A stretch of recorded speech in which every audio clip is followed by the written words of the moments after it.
Hey everyone, it's Patrick from Patrick and Friends Music, and today we're going to learn our E minor chord.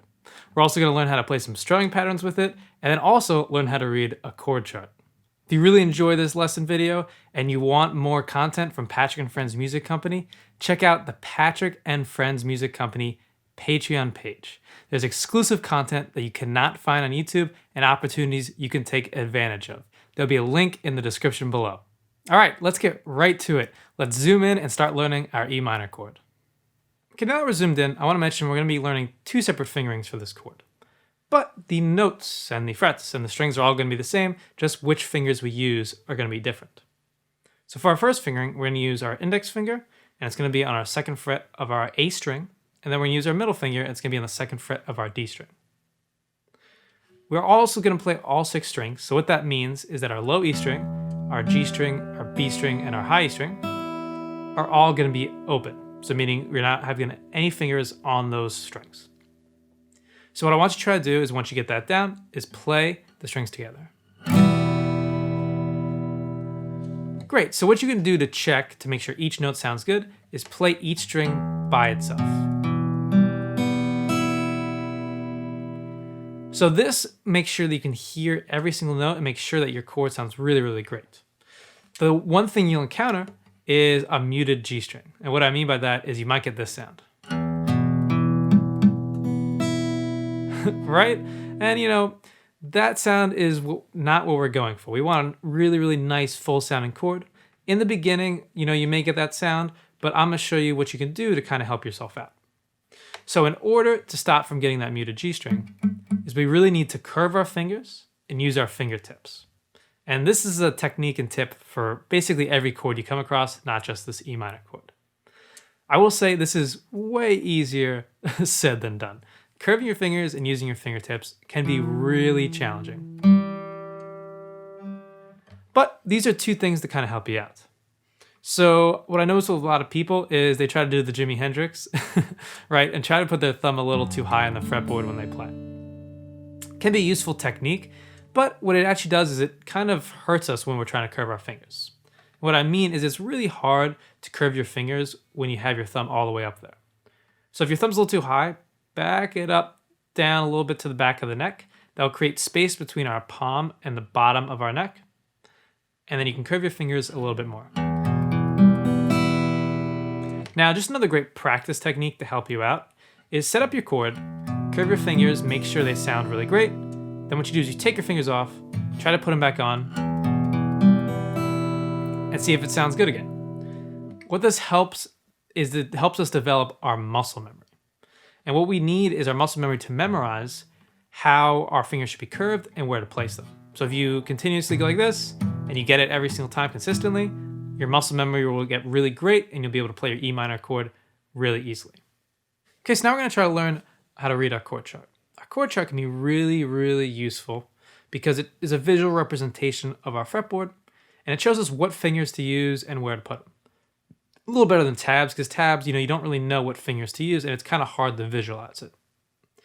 So if you see we have 6 vertical lines going left to right, this represents the 6 strings of our guitar. So all the way on the left, we have our low E string, and going to the right, we go all the way up to our high E string. So we also have these horizontal lines, and those represents our fret bars. And then the space in between them represents our frets. So if you see for our E minor chord, we have 2 circles on the A and D strings. In the circle, we have a 1 on the A string, and that represents our first finger or our index finger. And then we have a 2 on the D string, and that represents our middle finger. So if you see, it's just our E minor chord. Now, if you see also the circles on top, those represents our open strings. So if we have a 0 on, or a circle on E, G, B, and E. And like we said with our E minor chord, we're gonna play those open. Now the other thing you might encounter is there might be an X up there. So if there's an X on one of the strings, that means don't play that string. So if we have an X on our low E string, that means don't play your low E string. Great, so this can be a really, really useful way to learn chords. So let's try to use this to learn our second fingering. So as you see, we have the same fingers, the same spaces, but now we have our second finger, or our middle finger, on the second fret of the A string, and then we have our ring finger, or our third finger, on the second fret of the D string. Remember, our E, G, B, and E strings are all open. So let's play each string one at a time to make sure they all sound good.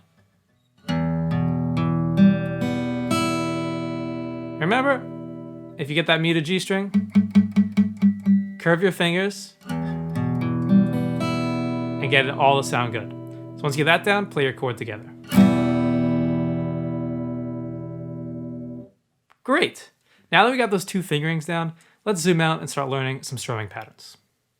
Now, for this first strumming pattern, I'm going to use the first fingering, but you can choose any fingering you would like for either strumming pattern. So the strumming pattern, if you've checked out our other videos, you may recognize. It's going to be down, down, up, down. And if you watched our rhythm video or have a little background on rhythm, it also can be 1, 2, and 3, 4. So what I'm going to do is mute my strings so we can hear it and you can start playing along. So it's going to sound like down, down, up, down. Or 1, 2, and 3, 4. So what we're going to do is we're just going to loop that so you can really get it in your ears. Ready? Down, down, up, down. Down, down, up, down. 1, 2, and 3, 4. Down, down, up, down.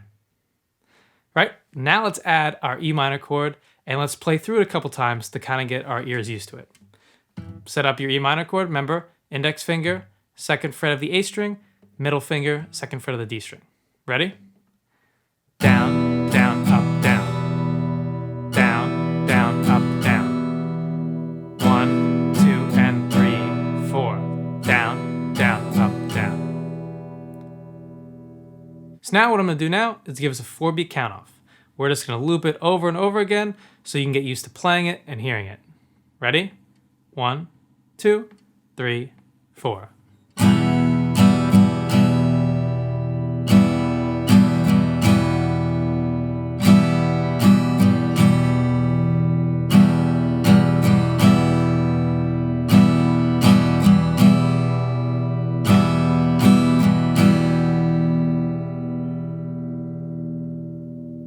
Awesome. Now that we got that down, let's move on to our second strumming pattern.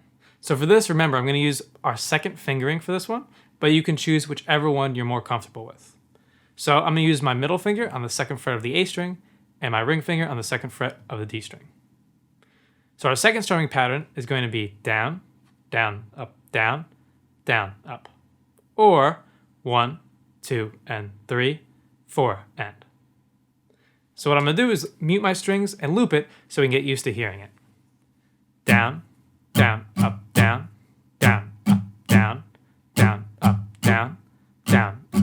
1, 2, and 3, 4, and 1, 2, and 3, 4, and. Great. Now let's put our E minor chord to it. Ready? Down, down, up, down, down, up, down, down, up, down, down, up. 1, 2, and 3, 4, and down, down, up, down, down. Okay, so now I'm going to give us a 4-beat count off, and we're just going to loop it so we can get used to playing it some more. Ready? 1, 2, 3, 4.